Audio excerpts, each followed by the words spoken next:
Good afternoon. Thank you for joining ntTV News at Noon. I'm Madeline McCrory. And I'm Isabella Davis. Fire crews are battling wildfires on the West Coast and the Northeast. Thousands of acres have burned and millions are under a red flag warning. CNN's Rick Damagala has the latest. Firefighters are gaining ground on a massive wildfire in Southern California, burning since Wednesday, scorching more than 20,000 acres. Thousands of residents have been forced to evacuate, and the fire has destroyed more than 100 properties. This is like surreal.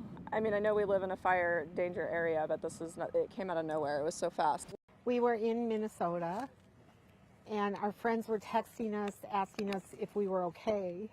And I think they didn't want to tell us, but they knew that our house was on fire. CAL FIRE officials say they finally made some headway over the weekend thanks to favorable weather conditions. With the work that's been completed by our firefighters and the improved weather conditions, we're optimistic and confident in our ability to engage all areas of the fire. Across the country, residents in the Northeast are also dealing with fire danger. Nearly 12 million people remain under a red flag warning as dry, windy conditions sparked a brush fire in a Brooklyn park on Friday.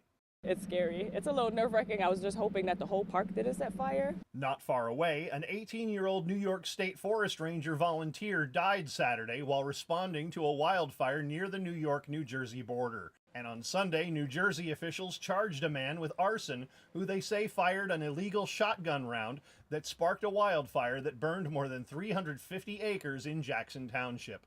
I'm Rick Damagella reporting.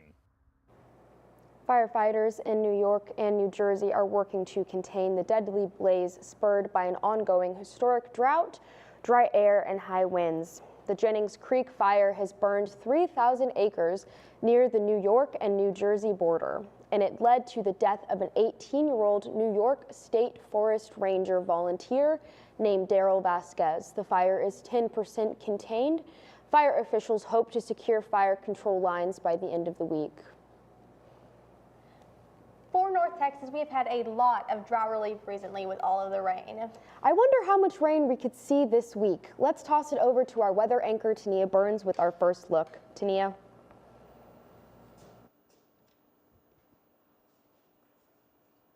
Yes, this week we won't be expecting any rain, hopefully, but today it's pretty sunny outside with the weather looking like 64.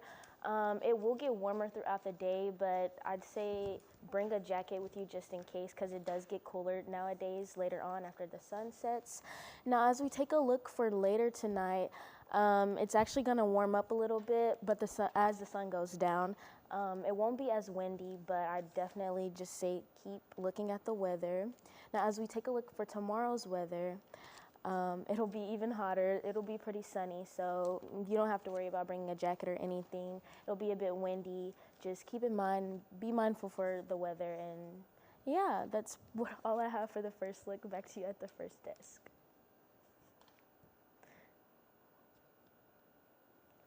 Thanks, Nia. The 2024 presidential election season is over. After Donald Trump's win, he and his allies are moving into transition mode. CNN's Reed Binion reports.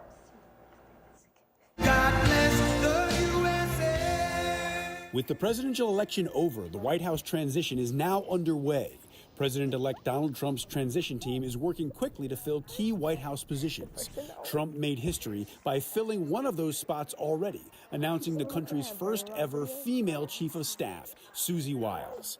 As for his other cabinet positions, many in the GOP are visiting Trump's Mar-a-Lago resort in Florida, trying to secure a place on the team.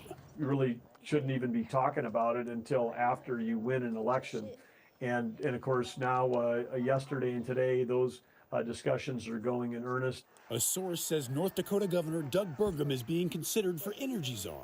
I think it's a sign of respect for the whole state of North Dakota that my name is popping up on short lists for various positions. New York Congresswoman Elise Stefanik could be the next U.S. ambassador to the United Nations. Sources say Trump's former trade advisor Peter Navarro is trying to get a spot too.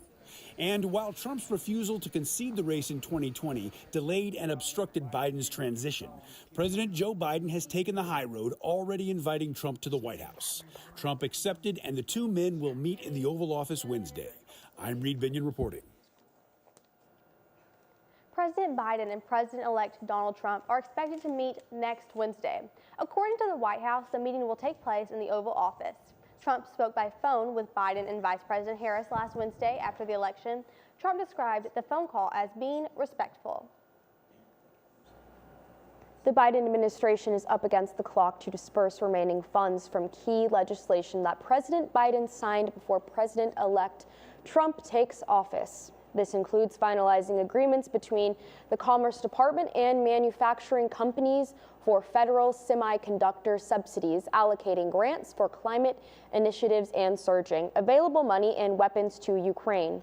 The efforts reflect one slice of how the Biden administration is working on key initiatives with the second Trump presidency just 10 weeks away. After withdrawing from the race in July, Biden tasked his administration to ramp up the implementation of legislation important to the Biden administration, including over $1 trillion of infrastructure. The directive has taken on heightened significance since voters decided to send Trump back to the White House next year. Today, we honor veterans around the country for their service and dedication to our country. When we come back, we will take a look into how the community is honoring those who served. Don't go anywhere.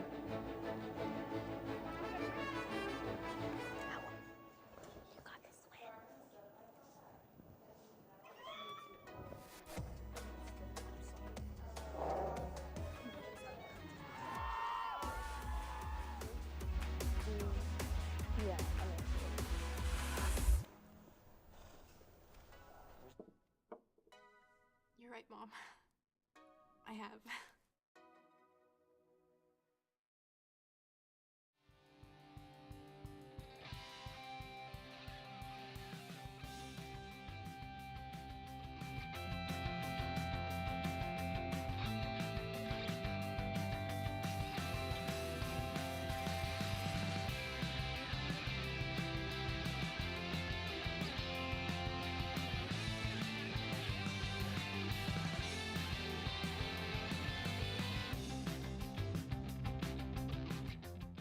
Looking to open a free checking or savings account but don't know where to start? Check out DatQ Credit Union right here on campus.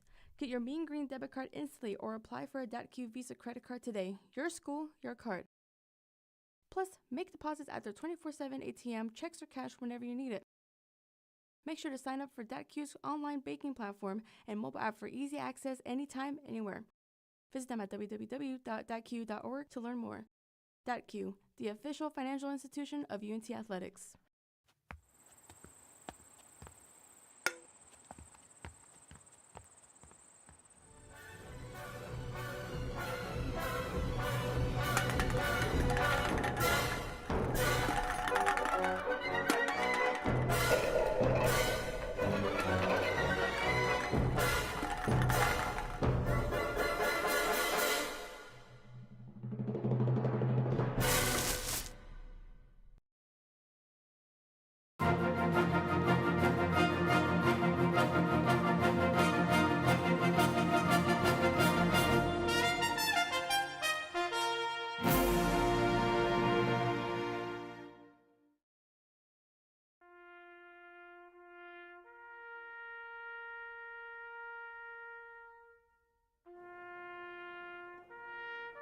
Today, we celebrate and remember those who served in the armed forces.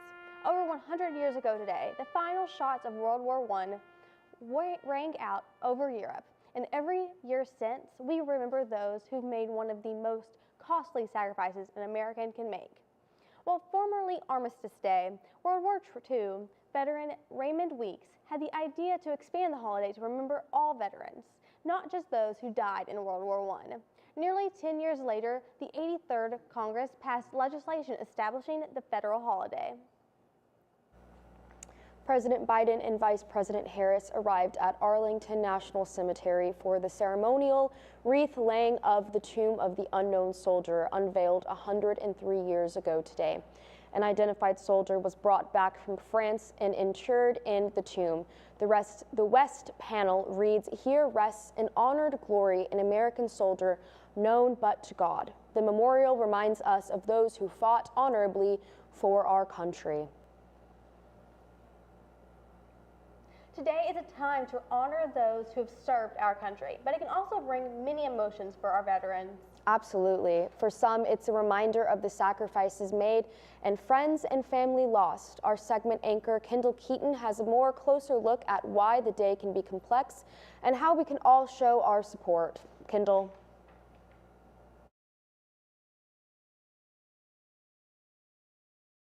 Thanks, guys. While many celebrate this day, it can bring mixed emotions for service members, good and bad. CNN's Mandy Gaither takes a closer look at why this day can feel bittersweet for some veterans and shares ways we can offer support, not just today, but every day. It's a day to honor veteran service, sacrifice, and contributions to this country. But for some, it can be bittersweet. It becomes very, very personal for a lot of people, especially when they've lost friends and loved ones. Dr. Charles Weber is a retired Army Lieutenant Colonel, psychiatrist, and founder of Family Care Center, which provides mental health support to veterans and their families. He says those who have been deployed to combat zones can have an especially hard time being forced to face certain feelings. I think a lot of it is a struggle for each one of the individual veterans that kind of get to marinate in some of their past and some of their past loss. Weber says it's okay to thank a veteran you don't know well, but he says if a loved one has served, to get personal with your gratitude, give them your time, guide them to helpful resources, and help them stay connected to others. If you know of a vet and they're isolating and they're staying away or they're kind of holding up, is to really do more than thank you for your service, is to kind of reach out, checking up on them, inviting them to that barbecue, inviting them to that time to kind of reconnect with that which we've sacrificed for. For Health Minute, I'm Mandy Gaither. Veterans have given so much for our freedom, and they deserve our understanding and gratitude. So remember, extending a hand, inviting them in, and truly listening can make a world of a difference. On this Veterans Day, let's honor their service by also recognizing their ongoing struggles and showing up for them. Today and always, that's all I have for you guys. Back to you at the desk. Thanks, Kendall. The city of Little Elm was designated a Purple Heart town by the Military Order of the Purple Heart and its mayor, Curtis Cornelius, last month. The mayor said the town of Little Elm, Texas, has a great admiration and utmost gratitude for all the men and women who have selflessly served their country and community. The City of Denton was designated a Purple Heart town back in 2018. Today, Huntington City and Henderson County joined the Purple Heart Trail. The City of Denton is hosting their annual Veterans Day Memorial. Our reporter James Peeler is live from the Denton Town Square with more. James. Thanks, you two. I'm outside the Denton County Courthouse on the square where the City of Denton just wrapped up its Veterans Day event, honoring and remembering those that have served. The crowd had heard from city officials, university officials from UNT and TWU, and Congressman Michael Burgess. University officials remarked on the sacrifices that student veterans have made and expressed their gratitude to those that called Denton home and have gotten their education here in Denton. That's all from me. Back to you two at the desk.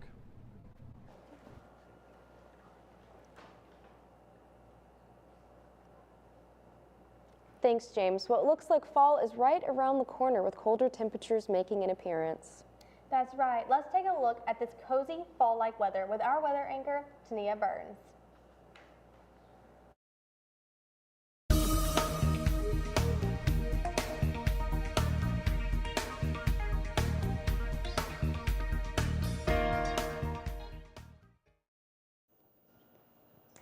Yes, it's looking pretty chilly across North Texas, the lowest being 61 in Graham. But for the most part, no crazy weather. It'll not be any rain anytime soon for the week. But yeah, I definitely say it's sweater weather, time to bust out the coats even.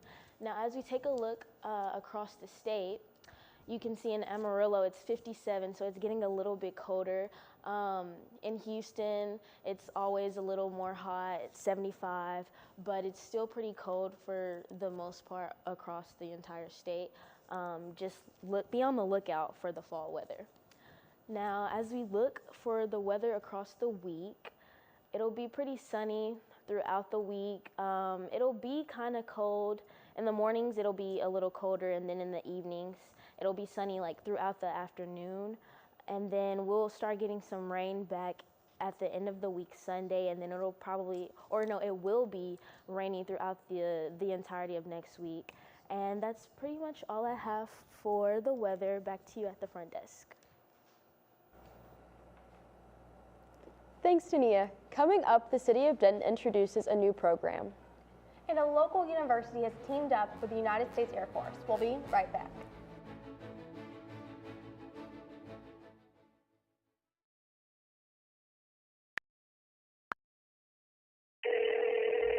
Hey Alex, this guy on the internet says he wants to give me money. That sounds suspicious. What do you mean? Typically, strangers who promise you money on the internet have their own best interest in mind. They often use bounced checks, which will disappear shortly after depositing, but not before they've asked for some money in return. So he doesn't really want to spoil me? No. Well, then what should I do? The best way to handle it is to block and report the suspicious message, or even consult local law enforcement if you've already fallen victim. So I guess we aren't going to Key West for spring break. No.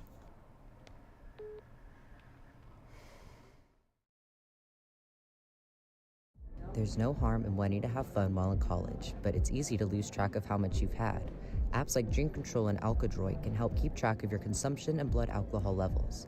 If you or someone else does drink too much, the signs of alcohol poisoning are as follows: pale skin, vomiting, confusion, low body temperatures, irregular breathing, blacking out, and is hard to wake up or cannot be woken up. Dude, are you okay? Hey, what's wrong? Wake up! It's an exciting time of year, but it's important to be responsible. If you suspect someone is suffering from alcohol poisoning, get help immediately. You will not get in trouble for seeking help if you are underage. For more info and resources, go to UNT's Division of Student Affairs. What's wrong? Are you stuck in your paper? Pretty much. I haven't written anything in like an hour. Why don't you check out the Writing Center at UNT? Well, how do I meet up with them? All you have to do to make an appointment is visit the Writing Center's website and either call the number or email writingcenter@unt.edu. The appointment is 30 minutes long, and the trained tutors will be able to help with brainstorming, correcting grammar, ensuring clarity, and a wide range of services. They also do walk-in appointments. That sounds awesome. I'm gonna check them out. So, when's this paper due? 30 minutes. For more information, visit the UNT Writing Center's website. Yeah, it's 6 pages.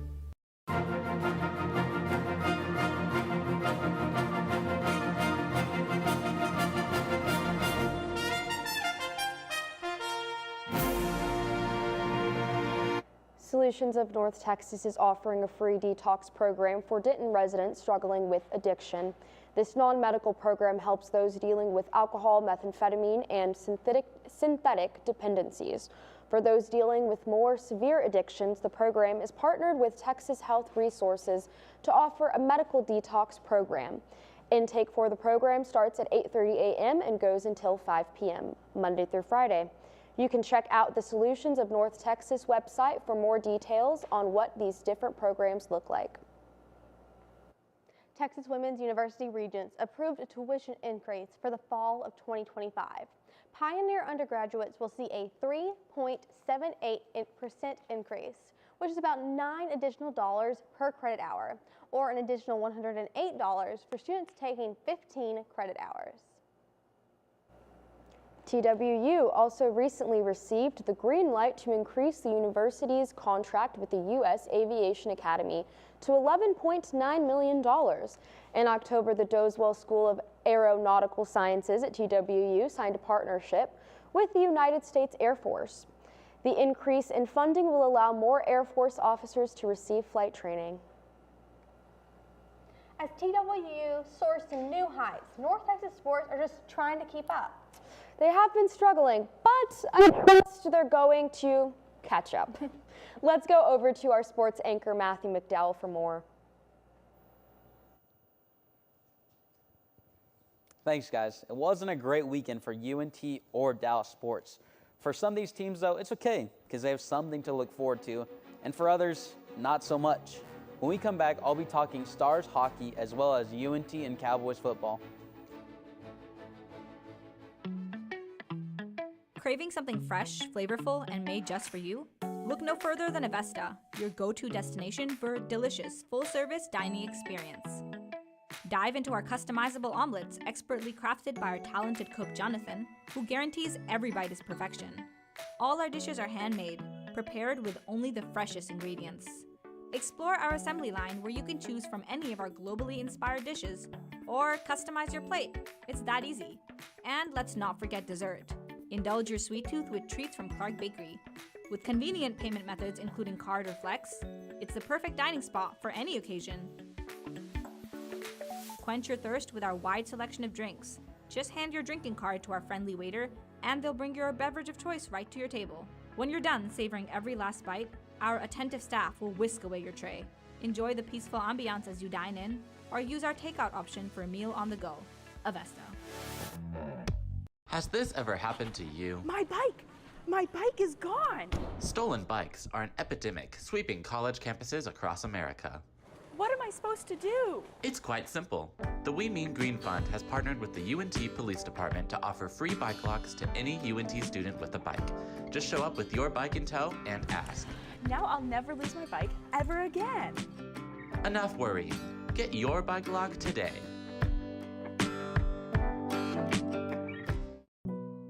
I'm so tired. I feel ugly. I'm not okay. I didn't know UNT had counseling services. Maybe I should check it out.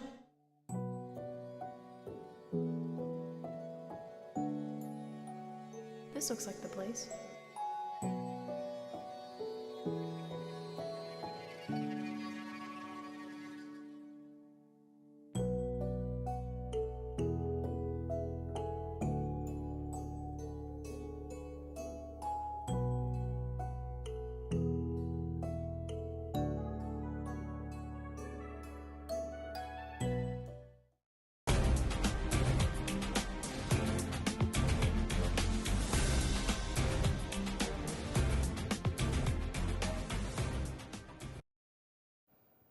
Welcome back. The Dallas Stars are currently 1-3-0 in their last 4 games. Those losses coming to the defending Stanley Cup champs and the Florida Panthers and the team that leads the league in points in the Winnipeg Jets. They are currently 8-5-0 and look to get back on track as they play the Penguins tonight at 6. Like the Stars, UNT football is also on a skid right now. They're 0-3 in their last 3 games. They were underdogs in all 3 of those games, and 2 of those losses are to the number 25 and number 16 ranked teams in the nation in Tulane and Army. This was UNT's hardest stretch of their schedule. They will now have 3 very winnable games ahead of them. The remaining schedule consists of UTSA away, East Carolina at home, and lastly, away at Temple. If the Mean Green can win all those games, they would finish 8-4 with a chance to go 9-4 with a bowl win. After not making a bowl last year to talking about a 9-win season, I say that's a good jump from year 1 to year 2 for head coach Eric Morris. And at the start of the season, many Cowboy fans were probably wondering what seed in the playoffs they would be. Now they're stuck thinking about what draft pick they'll have. The Cowboy season has been calamitous. They are 3-6, and it doesn't look like it's getting any better. Dak Prescott is out for the year with a season-ending surgery. The fan base is turning on owner and general manager and president Jerry Jones. He has claimed to be all in, but if this really truly is all in, it's pretty pathetic. They are now the first team in franchise history to trail by 20 points or more in 5 straight home games. And with Houston coming into town next week, Monday, that streak could continue. The Cowboys have a lot of questions to answer. Back to you guys at the desk. Thanks, Matthew. After 3 years, a 4-legged friend has found a home. At an animal shelter in Maine, a dog named Bagahira waited 900 days for what its forever friend. The dog was brought to a shelter as a stray, and after 3 years, the community worked together to get the dog adopted. Last month, Bagahira finally found a home and enjoys long walks and looking out windows. That is such a cute dog. That is a cute pupper. I kind of want it. That's a cute dog. Yeah, absolutely, me too. Thanks for watching ntTV News at Noon. Join us again tonight at 6 and tomorrow at noon here on North Texas Television.